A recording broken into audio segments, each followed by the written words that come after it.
Vasco ganhou do Inter, né? Vasco ganhou do Inter.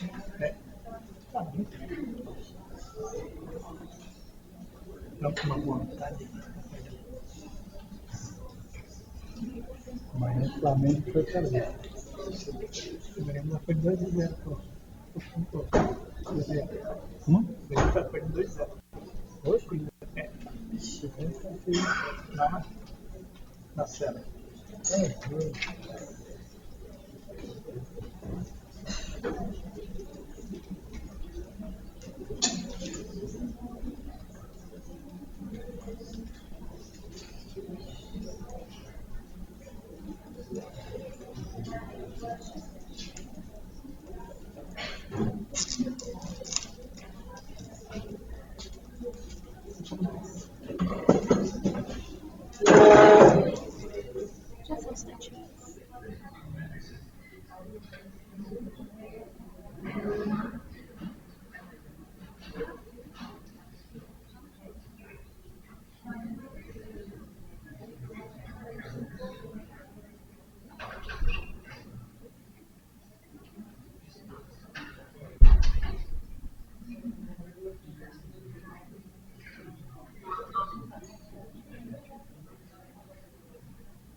Boa noite. Vamos então dar início a esse segundo dia do nosso encontro. Ficar em pé, fazer uma oração de entrega, pedir a Nosso Senhor que desde já nos ilumine, abra o nosso coração para aquilo que nós formos ouvir, refletir e nos dê a docilidade de corresponder àquilo que Ele nos convida a viver. Em nome do Pai, e do Filho, e do Espírito Santo. Amém. Em nome do Pai, e do Espírito Filho, e do Santo. Espírito Santo. Amém. Vinde, Espírito Santo, enchei os corações dos vossos fiéis e acendei neles o fogo do vosso amor. Enviai o vosso Espírito, e tudo será criado, e renovareis a face da terra.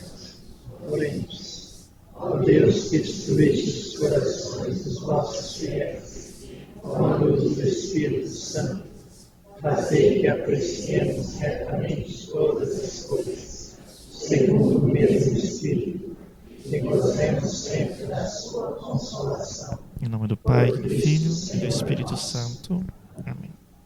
Em nome do Pai, do Filho e do Espírito Santo. Amém.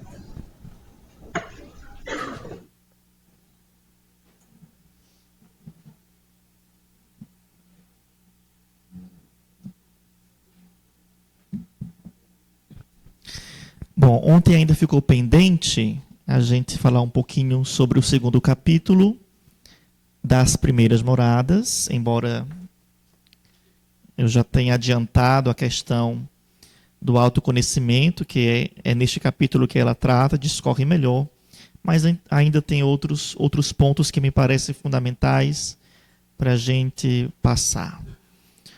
Obviamente que nós não vamos comentar todos os capítulos desta obra, né? Nós não teríamos tempo para isso, mas alguns me parecem muito importantes. Alguns todos, né? Mas por questão de tempo a gente vai priorizando alguns. Como falei, no primeiro capítulo das primeiras moradas, o olhar de Santa Teresa é um olhar positivo.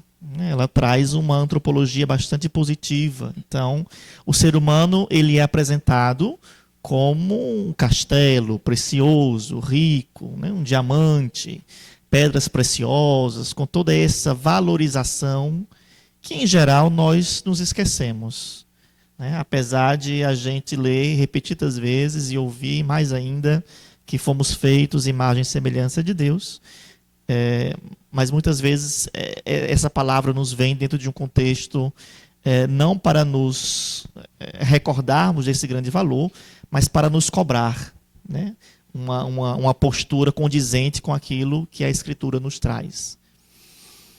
Tudo bem, claro, precisamos corresponder a essa grande graça, né, de sermos imagem e semelhança de Deus, né? Mas não esquecer de que, acima de tudo, fomos feitos assim para essa finalidade, né?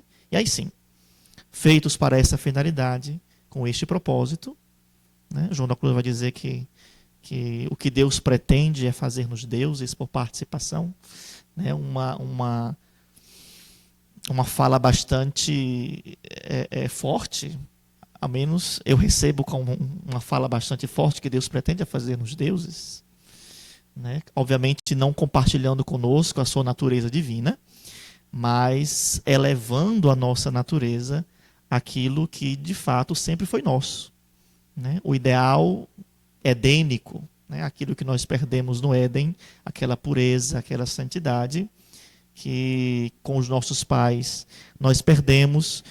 Na vida espiritual nós temos aí um caminho para reconquistar, né? Para reconquistar. Bom, no segundo capítulo, Santa Teresa apresenta uma antropologia mais negativa, né? E aí sim ela vai mostrar o outro lado da moeda, né? Então, enquanto fomos feitos imagem e semelhança de Deus, e somos castelo precioso, pedra maravilhosa, brilhante, nós temos em nós, justamente por essa caída, né, dos nossos pais, dos nossos primeiros pais, a tendência de nos sujar, a tendência de percorrer caminhos outros que estão fora do castelo. A tendência de guiar a nossa vida a partir de uma compreensão muito independente. Aquela ideia de comer da fruta que está no meio do jardim. Em algum momento também nós comemos dessa fruta, né, do conhecimento do bem e do mal. Nossos olhos se abrem, né, e nós só enxergamos o mal. Né? Nós só enxergamos o mal e vamos por esse caminho, né? E o bem, aquilo que de fato deveria nos conduzir a uma proximidade com Deus, nós até sabemos, porque existe aí também a ideia, né, do dever moral, de toda uma intuição de dentro que te faz pensar que é necessário fazer coisas boas, mas às vezes isso não é suficiente. Como fala São Paulo, não faço o que quero. Né? Não faço, não consigo. Faço aquilo que não quero. E deixo de fazer o que eu deveria. Né? Justamente porque dentro de nós tem essa luta, essa constante batalha, e a ideia de batalha se casa perfeitamente com a imagem do castelo. Tanto é que Santa Teresa traz como interpretação isso nas segundas moradas, né? O castelo não só apenas como esse lugar onde o rei habita, mas o castelo também como espaço de luta, espaço de guerra, né? Bom, não vou adiantar o que será falado mais tarde, mas essa segunda imagem, ou essa segunda interpretação do castelo, ela perpassa toda a obra. Tanto é que em cada capítulo, em cada morada, Santa Teresa fala e insiste na questão da vigilância. Vigilância. Inclusive nas sétimas moradas, nas moradas da santidade, onde a gente poderia, então, pensar, cheguei na santidade, estou aqui contemplando a mobília divina, coisa maravilhosa, está tudo salvo, está tudo perfeito. Não descuide. Não descuide, senão vai tudo por água abaixo. Duas coisas que não podemos perder de vista assim que entrarmos dentro desse castelo: o autoconhecimento e a vigilância. O cuidado de não confiarmos em nós mesmos. Maldito é o homem que confia em outro homem, inclusive nele mesmo. Se a confiança não for posta no Senhor, se o Senhor não construir a nossa casa, em vão trabalharão seus construtores, vai dizer o salmista. Se o Senhor não vigiar a nossa cidade, em vão vigiarão as sentinelas. Então, uma vigilância constante, agora, claro, uma vigilância confiada. Também não é imaginar que você vai dar conta do recado, você é o vigia da sua cidade, você é o guardião da sua casa e que nada vai acontecer porque você é o Todo-Poderoso. Nós não temos esse calibre, essa força. É uma vigilância e uma confiança. É uma vigilância e uma confiança. Bom, no primeiro parágrafo, Santa Madre fala: antes de avançar, acho que vou ficar em pé que é melhor. Antes de avançar, quero pedir-vos que considereis o que será ver este castelo tão resplandecente e formoso.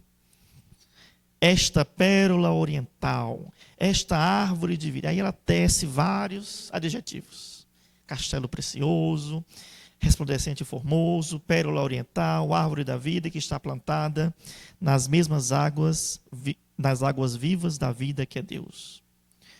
Muito mais do que as densas trevas ou as coisas mais escuras e negras, assim fica a alma quando cai em pecado mortal. E aí ela já coloca a realidade mais presente, o drama da vida espiritual. Enquanto tudo era Jardim do Éden, era muito bom, muito maravilhoso. Enquanto tudo era castelo precioso, estava muito bom. Mas o fato é que existe uma queda, existe uma tendência ao mal natural nossa. Existe um desejo de estar no lugar de Deus, neste lugar que não nos compete, ou pelo menos não nos compete chegar por nós mesmos. Essa ideia, a narrativa do Éden, que a gente tanto escuta, a tentação do homem, da mulher, de Adão e Eva, naquele contexto em que a serpente aparece e faz a pergunta. É verdade. A serpente aparece É verdade que Deus falou que vocês não podem comer nada desse jardim. É verdade que Deus falou. Aí a mulher diz: não é verdade. A gente pode comer. A gente não pode comer desta árvore que está no meio do conhecimento. Não é verdade. A gente Da árvore do conhecimento do bem e do mal. Desta árvore que está no meio do conhecimento. E aí, claro, vem a rasteira. Ele não quer que vocês comam, sabe por quê? Porque se vocês comerem, seus olhos se abrirão e sereis como ele, como deuses. Sereis como deuses. Sereis, no hebraico é a palavra Elohim. Sereis como Elohim, ou seja, e claro, Elohim não é só Deus, é toda a realidade sobrenatural. Então, tereis uma inteligência como de anjos. Pode ser também essa interpretação. E claro, os olhos brilham, o desejo se inflama, de poder, de saber, de conhecer, e eles comem. o problema não estava em comer do fruto. Porque, como diz São João da Cruz, de fato, Deus quer nos tornar deuses por participação. De fato, Deus quer compartilhar conosco uma vida que é dele. Nós estávamos na intimidade de Deus. Nós já estávamos dentro de um espaço de privilégios. Deus não tinha por que nos censurar arbitrariamente. O fato não estava em não comer, né? O fato do pecado estava em desobedecer. Em não ouvir aquilo que Deus tinha falado e dar vozes e dar ouvidos a vozes outras, a vozes estrangeiras. E muitas vezes nós temos essa intuição que nos chama, essa voz que nos convoca no centro mais profundo do nosso castelo, e a gente prefere dar ouvidos a vozes estrangeiras. Por quê? Porque às vezes nos parece mais interessante, né? Nos parece mais cativante. Existe ali um retorno imediato. Pode ser que Deus tinha marcado um dia específico para que o homem e a mulher pudessem comer desta árvore. Mas o dia que Deus quisesse. A mulher pudesse comer desta árvore. Como Deus tivesse predestinado. E aí vai o nosso desejo de transgredir aquilo que nos foi proposto em detrimento e em razão de uma satisfação pessoal à minha vontade. E aí sempre quando nos centralizamos naquilo que é o ego, daquilo que é nosso, a tendência é sair do castelo. A tendência é sair do castelo. E aí Santa Madre fala, pecou, todo esse castelo se torna densas trevas, ou a coisa mais escura e negra. Basta que saibais o seguinte, ainda que o próprio sol, que lhe dava tanto resplendor e formosura, continue no centro de sua alma, é como se ali não estivesse para participar dele, embora sendo muito capaz para gozar de sua majestade, tal como o cristal é apto para nele resplandecer o sol. Nada lhe aproveita. Por isso, todas as boas obras que fizer nesse estado de pecado mortal não lhe aproveitam nada para a glória, para alcançar a glória da bem-aventurança. Se não proceder daquele princípio que é Deus, de onde a nossa virtude é virtude, e apartando-nos dele, nenhuma obra pode agradar os seus olhos, porque a intenção de quem comete um pecado mortal não é agradar a Deus, mas agradar ao demônio.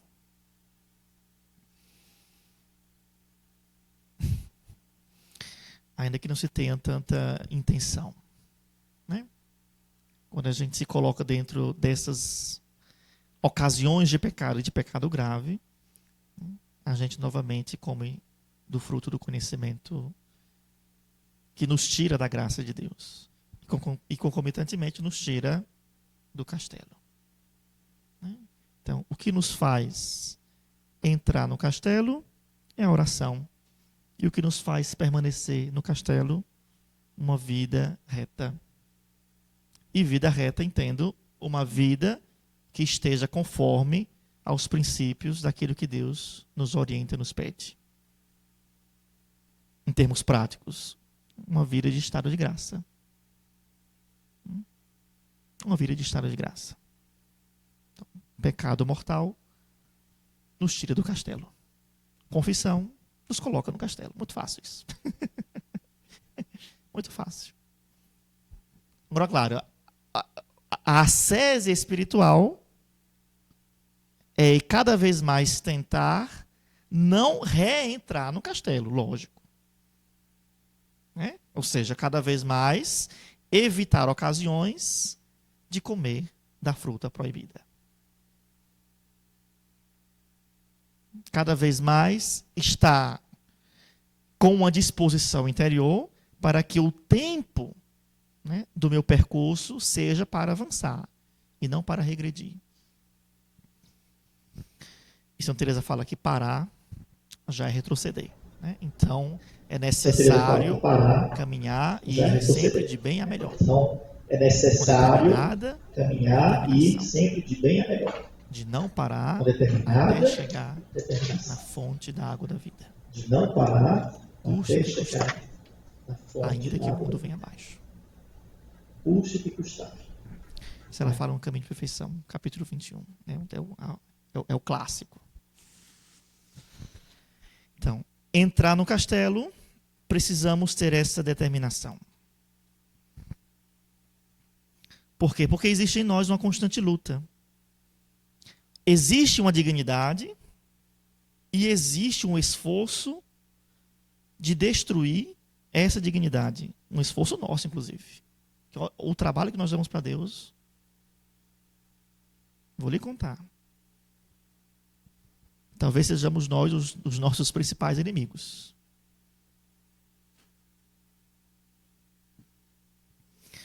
O trabalho que nós damos a Deus para que Ele realize em nós uma obra de santificação é extremo. Muitas vezes a gente delega essa culpa ao demônio. O demônio está me tentando. O demônio me tira da graça. O demônio não sei o quê. Sim, qual é a sua parcela? Bichinho, tadinho. Só o demônio que aperreia ele. Não, você é sem vergonha. Você também tem a sua parcela de relaxamento. E se nós não assumimos aquilo que é nosso, minha culpa, minha máxima culpa, não tem graça de Deus que... São João da Cruz tem uma frase belíssima. Ele diz, é mais fácil para Deus destruí-lo e fazer de novo do que reconstruí-lo a partir de como ele está. É mais fácil para Deus nos criar de novo do nada do que tentar reparar a nossa vida com aquilo que nós somos. Por quê? Porque nós somos inimigos de Deus. Em algum momento nós somos inimigos de Deus. Quando estamos em pecado, somos inimigos de Deus. Quando estamos em pecado, quando estamos fora da graça, somos inimigos de Deus. Quando ouvimos a voz da serpente, somos inimigos de Deus. Quando ouvimos a voz da serpente, quando tiramos Deus do centro, esse rei, né, da sua centralidade, e lá nos colocamos, somos inimigos de Deus. Da sua centralidade, e lá nos colocamos, somos inimigos de Deus.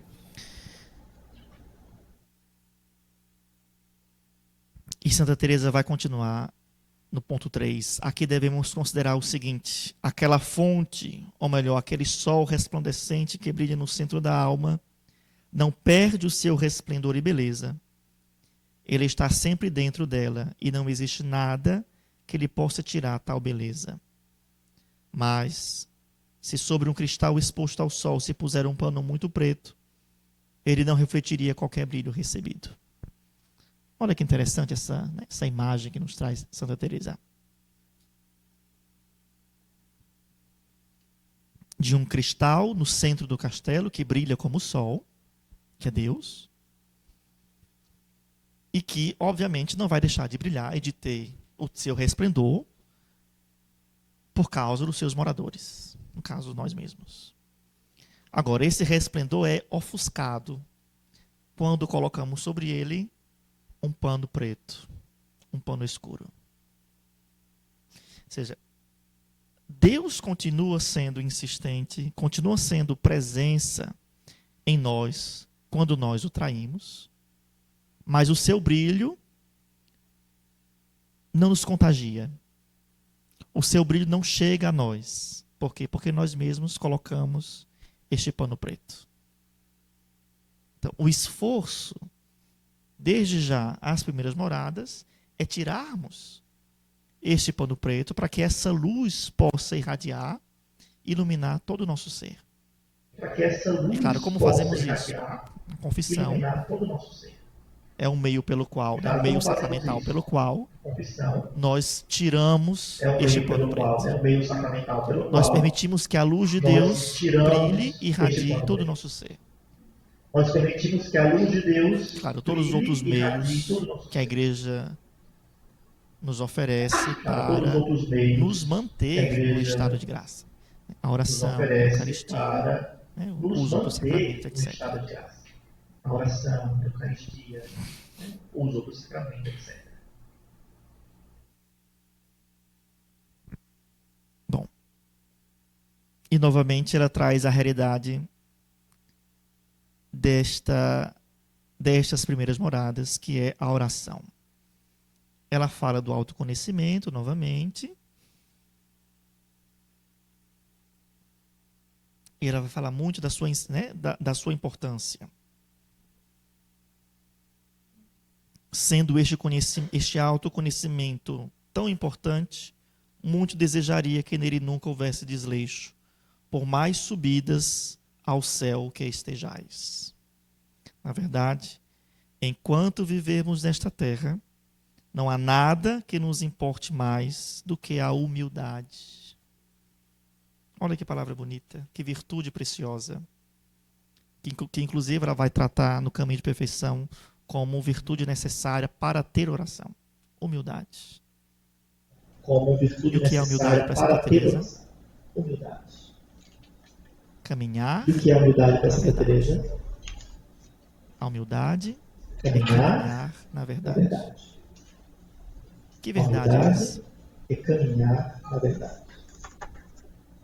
Que verdade é essa? A verdade do nosso ser. A verdade de quem eu sou. A verdade E a verdade de quem Deus é. A verdade é uma pessoa. Eu sou o caminho. A verdade é a vida. Assim Jesus se apresenta. Eu sou o caminho. Eu sou a verdade. Eu sou a vida. Então, a verdade é uma pessoa.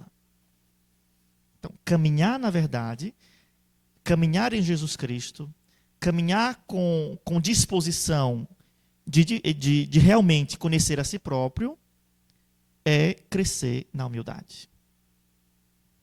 E mais na frente ela vai dizer: nunca chegaremos a tal conhecimento de nós mesmos se não procurarmos conhecer a Deus. Por isso que esse autoconhecimento que nos propõe Santa Teresa aqui não é um autoconhecimento de psicólogo. Que pode ser importante, interessante. Né? Muito salutar a gente cuidar da nossa saúde mental. Agora, nenhum processo de psicólogo, ou, né, enfim, nessa área, vai nos trazer essa verdade daquilo que nós somos. Por quê? Porque o conhecimento da verdade que nós somos só é dado por essa relação de contraste. Quem eu sou diante de quem ele é. Quem eu não sou diante de quem ele é e se revela. Contemplando a sua grandeza, acudiremos à nossa pequenez. Vendo a sua pureza, veremos a nossa sujidade. Considerando a sua humildade, reconheceremos quão longe estamos de sermos humildes. A gente vai se conhecendo, né, socialmente nas nossas relações. Inclusive, né, se conhecendo mutuamente, como também se conhecendo de uma maneira muito pessoal.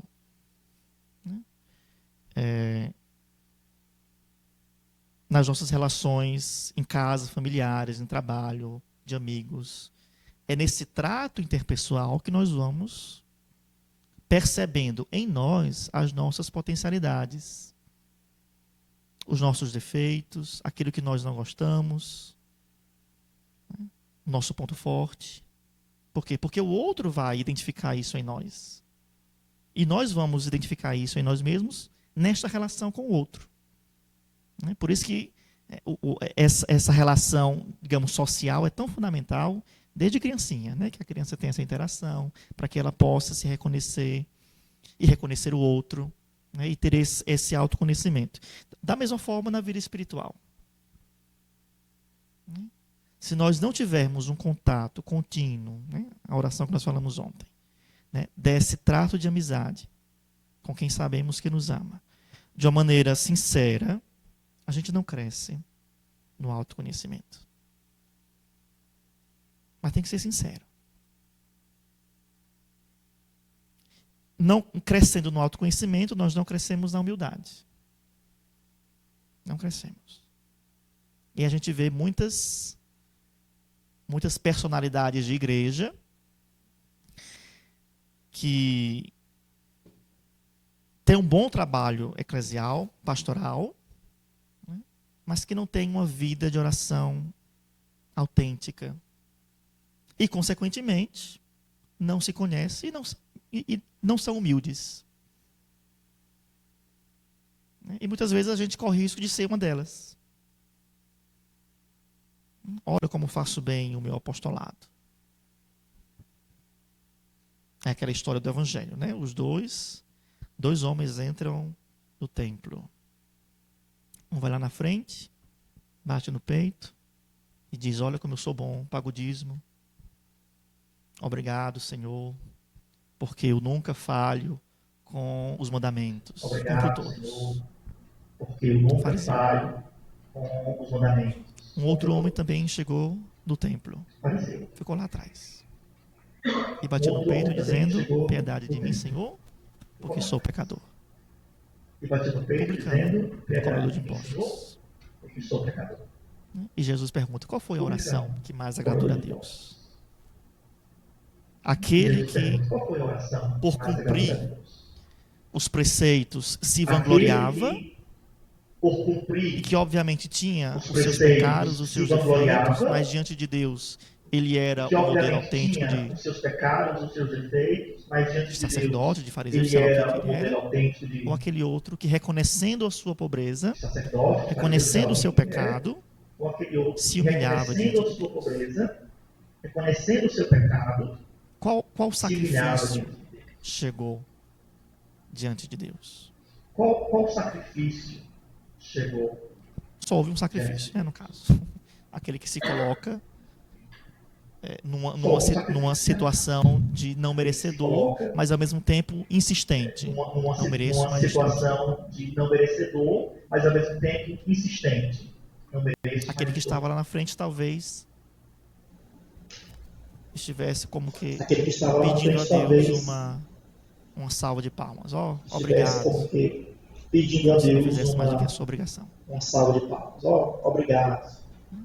E muitas vezes na nossa vida de igreja, a gente pode estar nesse lugar. E muitas vezes na nossa vida de igreja, a gente pode ocorrer estar nesse lugar. Muito disso. Daquele que vai lá na frente.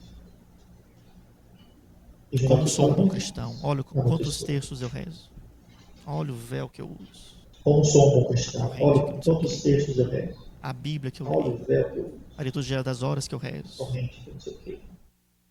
E tem todo um aparato externo, comovedor, piedoso, claro, chamativo, porque não pode passar de vista, né? Tem que brilhar. Se coloca numa situação de destaque, mas é só para dizer: cumpro os mandamentos, faço as minhas obrigações e não reconheço o meu pecado que está sempre à minha frente, como fala o salmista. A oração autêntica, ela nos coloca sempre numa postura de abertura para a correção. Agora, é claro, onde eu também falava da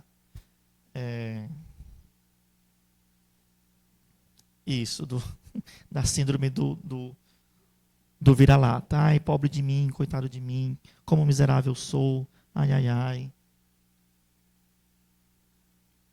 Tá bom, bichinho miserável. Você é miserável, a gente já sabe. Mas, apesar da sua miséria, existe uma grandeza dentro de você que precisa ser considerada. Humildade é caminhar na verdade. É verdade que você é pecador. E é verdade que você é castelo de Deus. As duas coisas são verdadeiras. Precisamos ter consciência de que até o fim da vida nós vamos duelar nessas duas realidades. Temos a nossa dignidade e por isso, claro, precisamos levar uma vida de retidão, né? E de exemplo para os nossos irmãos, mas também de retidão, né? uma vida de constante vigilância. Para os nossos irmãos, mas também Uma vida de constante uma vigilância. vida de constante vigilância. Uma vida de constante vigilância. Inclusive, na prática das virtudes. Santa Teresa fala muito disso, né? A partir do número 10 desse segundo capítulo. Fala muito disso, né? A partir do número 10. Que os extremos, os exageros, podem ser nocivos, podem nos atrapalhar. Os exageros podem ser. Olha o que ela diz. Porque os extremos não são bons, mesmo os da virtude. E como sou tão pecadora, cairei de mais alto, ou talvez não consiga perseverar e faça mal aos bons. Uma pessoa como eu não precisa de coisas particulares. Aí ela fala dela, né? Ela dá um exemplo muito concreto. É por isso, filhas, que vos digo, para pormos os olhos em Cristo nosso bem, porque é dele e dos seus santos que aprenderemos a verdadeira humildade. Com efeito, ainda que seja somente a primeira, esta morada é muito rica e de elevado preço, porque se conseguir libertar-se dos bichos que nela entram, não deixará de avançar em frente. E quando ela fala dessa situação, né, dos exageros, inclusive nos da virtude, ela fala de uma situação muito específica, que muitas vezes nós não prestamos atenção. Específica, que muitas vezes nós que o exercício das virtudes, o exercício da vida reta, precisa também ser compassivo. O exercício da vida reta precisa também ser. João da Cruz fala muito disso também na Noite Escura. Existe um desejo muito grande da gente. Existe um desejo muito já grande. os primeiros, aqueles que entram nesse castelo, de avançar muito alto, correr, mas ainda não tem pernas fortes o suficiente. Então, as corridas, as carreiras, acabam fazendo com que esse corredor tropece, caia. E na caída ele se machuque e se frustre. Meu Deus, eu estou querendo correr. Eu estou querendo avançar. Mas, irmão, você que está querendo correr, está querendo avançar, acabou de entrar no castelo. E você não entrou sozinho. Você entrou cheio de bicho. As bicharadas que ela fala. Você entrou e entrou tudo que vinha com você. Então, a pessoa que está por aqui veio com todos os seus vícios, todos os seus pecados, todas as suas más tendências. E quando a porta do castelo se abre, entra tudo. Como falava ontem, Deus não espera santidade de nós nas primeiras moradas. O que Deus espera de nós nas primeiras moradas? Determinação. E como nós estamos. Agora, cada um vai estar de uma maneira diferente. Cada um vai se encontrar com Deus em uma situação muito específica da sua vida. Cada um vai se encontrar com Deus. Sujo ou limpo, disposto ou indisposto. E é nesse encontro, e a partir dessa realidade concreta, que nosso Senhor vai trabalhar em nós. E a partir dessa realidade concreta, então, uma determinação e um desejo de crescer, isso precisa ter, obviamente, mas uma consciência e um desejo de crescer, e uma compreensão né, de entender o próprio processo. Porque se nós não entendermos o nosso próprio caminho, o nosso próprio processo, a gente se machuca, a gente se cobra, a gente cobra de Deus, a gente se frustra. Poxa vida, eu estou tanto tempo querendo sair dessa vida, largar esse pecado, ter uma vida de oração mais organizada, e não estou conseguindo. Já estou no grupo de oração, já estou no Carmelo, já estou não sei aonde, faz tanto tempo, e fica impaciente, fica irritado. Aí pronto, já perdeu tudo, o pouco que tinha. O pouco conseguiu, já perdeu. Veja como a linha é muito tênue entre o real desejo de progredir entre e o real desejo a incompreensão das próprias limitações, e fruto a de um incompreensão processo que das não foi próprias começado limitações, ou não está alicerçado no de um autoconhecimento. processo que não foi começado ou não está alicerçado no Eu vou trazer autoconhecimento. já esse texto, que eu já estou falando disso, é nas segundas moradas. Eu vou trazer já esse Nas segundas texto, que eu já estou falando moradas, disso, é nas segundas moradas.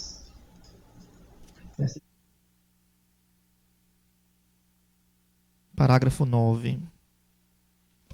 Diz assim: por isso, se alguma vez cairdes, o que não será difícil, não desanimeis, nem deixeis de avançar, porque até desta queda Deus tirará bem.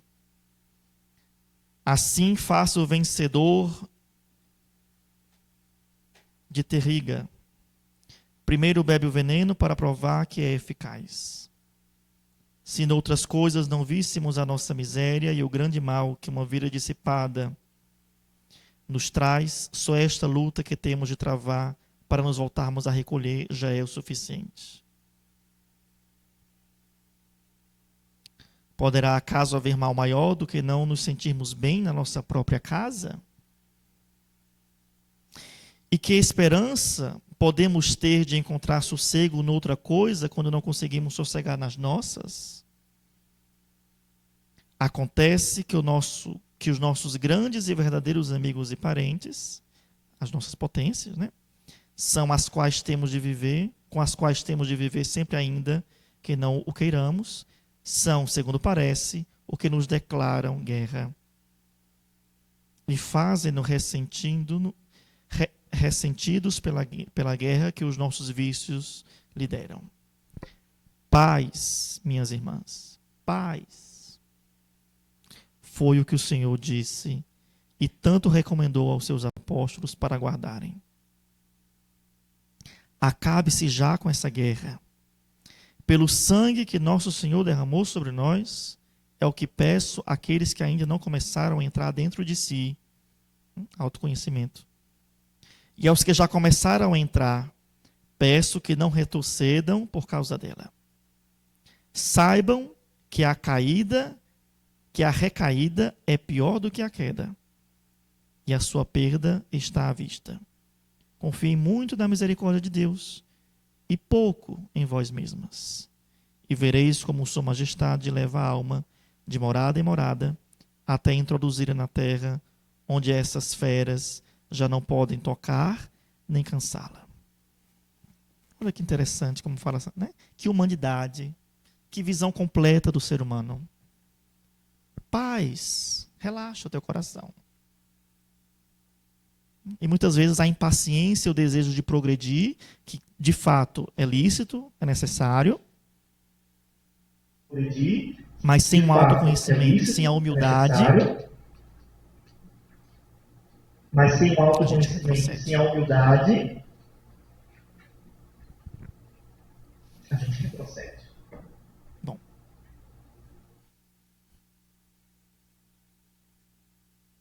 Alguma outra coisa mais sobre essa primeira morada? O combate que é constante. Deixa eu ver aqui algo mais.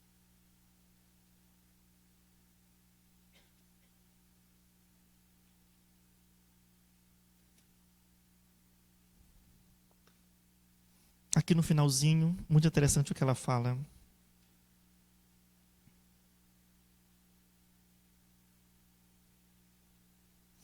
Ela fala desses ímpetos, ainda nas primeiras moradas, desses ímpetos de querer fazer muita coisa por Deus, agradar a Deus, ser uma pessoa melhor, né? Mas a gente acaba caindo no exagero das virtudes pela falta de compreender as nossas próprias limitações.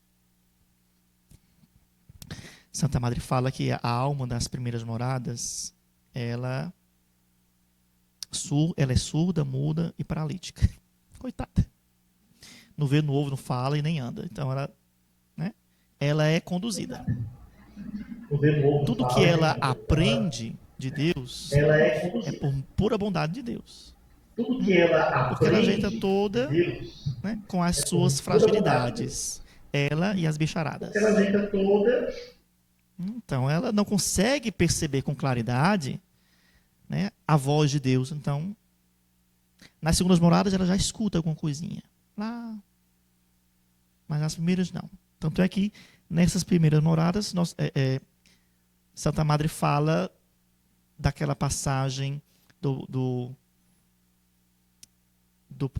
paralítico que desce do teto. Ela é muito imagética e muito evangélica. Os exemplos que ela traz é muito das Escrituras. E casa muito bem com essa proposta. O paralítico nunca poderia chegar a Deus se não fosse pelos amigos. Aí ela fala da necessidade das boas amizades, de cultivar as boas amizades, de ter a paciência consigo mesmo, de ser achado por alguém, de ser conduzido por alguém e ser levado diante do Senhor. Porque sozinho você não consegue. Você não consegue andar, você não consegue ouvir, você não consegue falar. Você precisa ser levado a Deus. E queiramos ou não, ninguém nunca entra nesse castelo por uma decisão simplesmente própria. Acordei agora eu quero ser santo, vou entrar no castelo. Não é assim.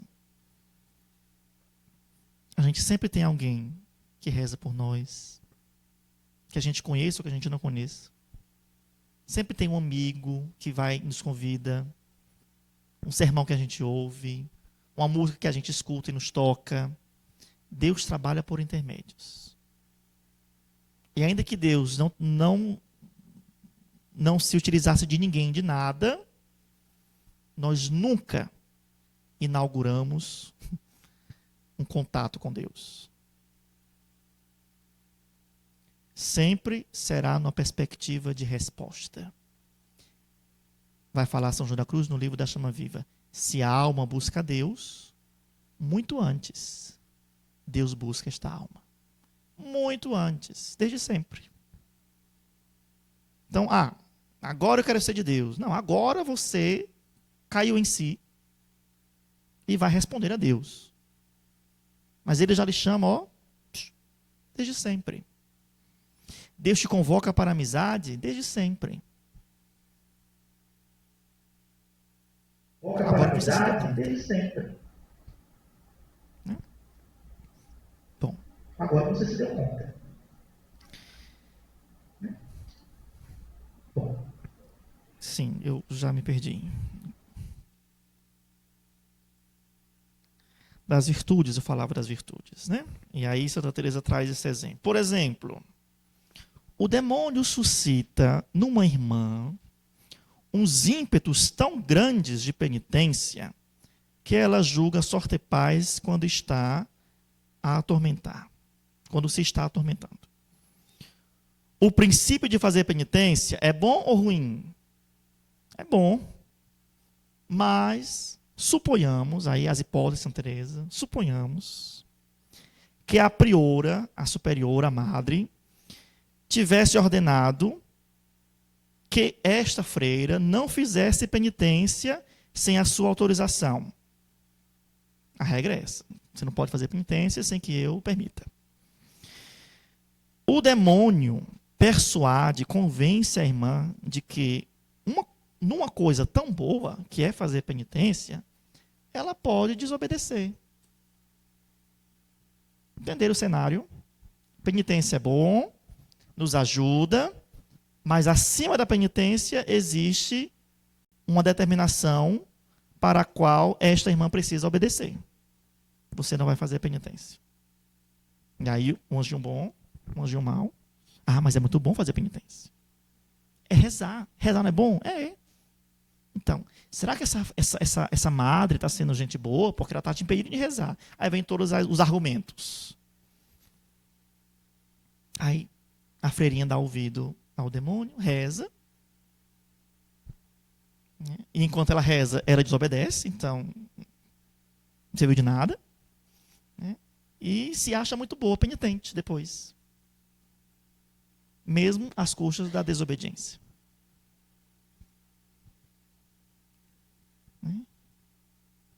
Muitas vezes a gente gosta de rezar, é maravilhoso, muito bom, claro. Mas com que qualidade nós estamos rezando e com que intenção nós estamos rezando? São João da Cruz vai falar no livro da Noite Escura, nos primeiros 7 capítulos da primeira obra, dos pecados capitais espirituais. A preguiça, a avareza, enfim, a luxúria, todos esses pecados que nós conhecemos. Ele vai falar de cada um dentro da perspectiva da vida espiritual.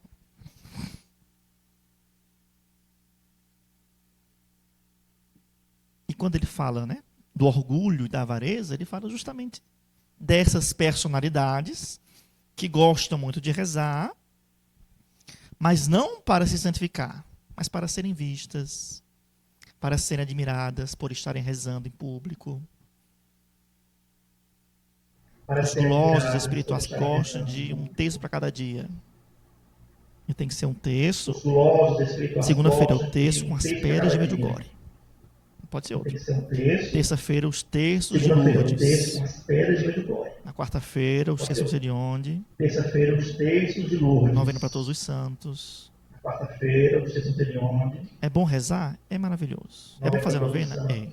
Agora, com que intenção nós estamos fazendo isso? É bom rezar? É maravilhoso. É bom fazer novena? É para, de fato, crescermos na vida espiritual ou por uma questão de check? Fiz a minha novena. Checklist, check, rezei meu texto. Próximo, check, vésperas. Próximo, check. Com que intenção? Qual é a qualidade da nossa oração diante de uma necessidade de atender a tanta demanda? Qual a qualidade da nossa oração? Onde rezamos? Com que disposições corporais estamos rezando? Diante de quem nós preferimos rezar? Tudo isso a gente vai percebendo no processo de autoconhecimento. Bom, antes da nossa pausa, só para concluir.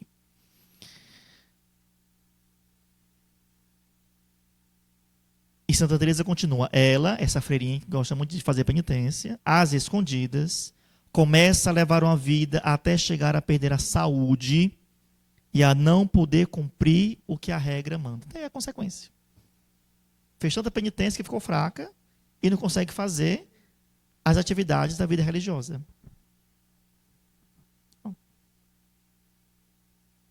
Exagerou naquilo que era virtude, adoeceu e não consegue dar conta das outras virtudes da vida cotidiana. Isso numa perspectiva de vida religiosa, mas a gente pode, obviamente, trazer para a nossa vida secular.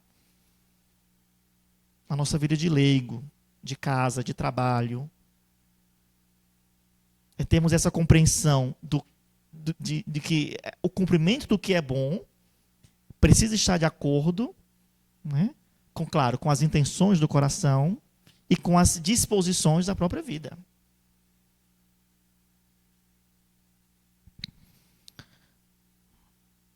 A outra suscita-lhe um grande desejo de perfeição. Isto é excelente, fala Santa Teresa, lógico. Mas daí pode derivar que qualquer faltatinha das irmãs lhe pareça uma transgressão grave. É bom querer ser perfeito? É maravilhoso. É maravilhoso. Agora, você que quer ser perfeito, não meça com a sua régua a vida dos outros. Eu estou no caminho da santidade, um bom cristão, no caminho da perfeição, mas aquela fulana ali, olha como ela vem para a igreja. Olha como ela se comporta na missa. Não é querendo falar mal, não, mas olha como ela... Olha a correntinha dela como é pequena, parece que tem vergonha de ser escravo de Nossa Senhora. Já ouvi isso? Já ouvi. Debate de tamanho de corrente. Dá vontade de tirar e... Vamos ver. Corrente nos coros. A gente mede, interpreta a vida espiritual dos outros a partir daquilo que nós cobramos de nós mesmos. E muitas vezes somos hipócritas. Porque rezamos na frente dos outros, né? E o coração está longe de Deus. Longe. Aliás, se já pensamos nisso, é porque já está muito longe. Já está muito longe, já foi embora. Então, começa a ter um cuidado exagerado de espiar as irmãs, olha aí, e dedurar a priora. Acusar, né? Claro. Não está a dedurar aqui. Mas acusar a priora o que as irmãs estão. Olha como ela não está rezando direito a liturgia. E, né, uma postura intrépida. E o olho vigilante. Não na própria vida, na vida dos outros. Por vezes, chega mesmo a não ser as suas próprias faltas, a não ver as próprias faltas, por causa do grande zelo que tem pela lei. E veja, quando Santa Teresa fala disso, ela não fala numa perspectiva de acusação. Ela fala numa perspectiva de naturalidade. Você acabou de entrar no castelo. Você ainda está todo podre, realmente. Você está cheio de vícios e de preconceitos. Você está assim. Provavelmente você vai se comportar assim porque esse é o natural do seu comportamento. Né? E o processo do castelo é fazer-nos pensar o quê? Né? Que nós somos diferentes, precisamos tolerar, precisamos nos compreender, precisamos nos conhecer. Não se escandalizar com a falta dos outros, que é a definição mais perfeita que eu já vi do amor ao próximo. Quem falou? Teresa do Menino Jesus, no manuscrito C de História de uma Alma. O verdadeiro amor ao próximo, a caridade fraterna, é não nos escandalizar com as faltas dos outros. Olha que lindo. O que é amar o irmão é não se escandalizar com suas faltas. É compreender a sua realidade. E não se escandalizar com suas faltas não quer dizer aceitar e validar o seu pecado. Não é isso. Claro, a gente entende muito bem que não é isso. Mas é entender que se esse irmão caiu, obviamente foi por um descuido, por uma ocasião, enfim. Se eu não caí igual, porque eu não estive na mesma situação. Eu poderia cair muito bem. Da mesma forma, ou pior. Ou pior.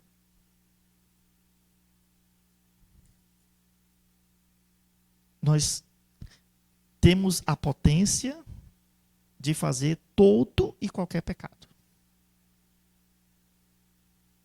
Todo e qualquer delito. Nós podemos. Claro, temos propensão a uns, mais a uns, a outros não. Somos guiados, né, pelos os freios morais e pela a lei de Deus, né, pela reta consciência. Mas está vivo. Ora, está vivo, está respirando, já pode pecar. Está liberado. Então, não nos escandalizemos com os defeitos dos outros. né? Porque os defeitos dos outros, muitas vezes, são os nossos que não vêm à luz. E Santa Teresa fala disso no livro da vida. Quando ela tinha uma vida, né, muito retinha, muito perfeitinha, para as irmãs, mas a vida espiritual era capenga. Ela dizia: Deus endoura os meus pecados. Deus cobre de ouro os meus pecados, para eu não ser causa de escândalo. Não porque eu seja santa. Não porque eu seja santa. Mas porque Deus não quer que eu escandalize. E muitas vezes, gente, o povo só não conhece o nosso pecado. Não é porque a gente se faça muito bem, não. É porque Deus se antecipa e nos salva do vexame. Não porque somos bons, mas porque Ele é bom. E para fechar, já falei isso, né, muitas vezes, agora de verdade, para fechar,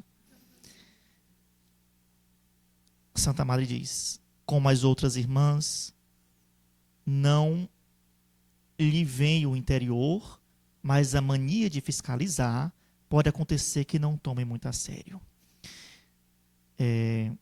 Compreendamos, minhas filhas, que a verdadeira perfeição.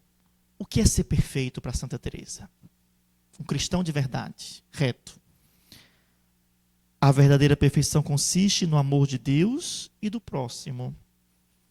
E que seremos tanto mais perfeitas quanto melhor guardarmos esses 2 mandamentos. Grande novidade, Nosso Senhor já tinha falado. Deixo-vos um grande mandamento. Amai-vos uns aos outros, como eu vos amei. O mandamento de ouro. E a gente fica procurando várias alternativas de caminho de perfeição, vários livros de espiritualidade, várias formas ascéticas para viver com mais retidão a perfeição, e nós não amamos a Deus como Ele merece. Nós não amamos o irmão. E aí os nossos joelhos são calejados, porque é o dia todo rezando de joelhos. Jejum toda hora, não sei o que, em busca de uma perfeição que nós não encontraremos. Por quê? Porque nos descuidamos da verdadeira perfeição.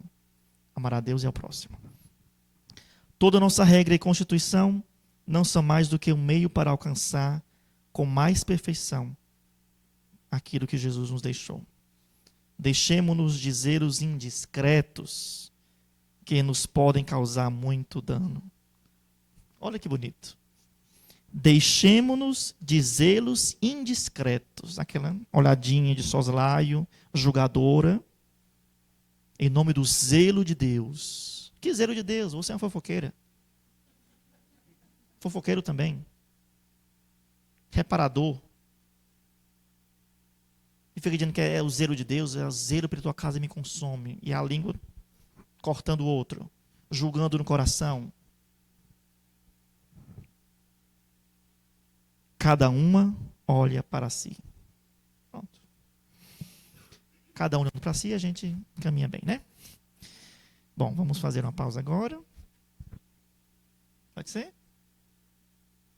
Voltamos depois. Minha vitória chegou, minha vencerei. Força, diz, canta. Amém. Amém, Uns 15 aleluia. minutinhos de pausa. Aleluia, Senhor. Amém.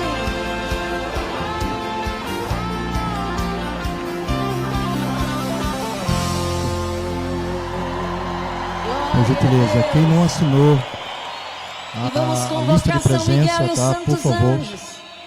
Que eles venham do céu, do belo céu, trazendo as graças para nós que clamamos, que rezamos, que suplicamos aos céus, que suplicamos ao Deus fiel. E o Deus fiel não nos deixa sem resposta.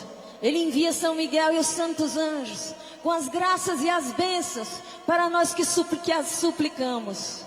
Você crê nisso, sim ou não? Então que venha o glorioso arcanjo e todos os santos anjos.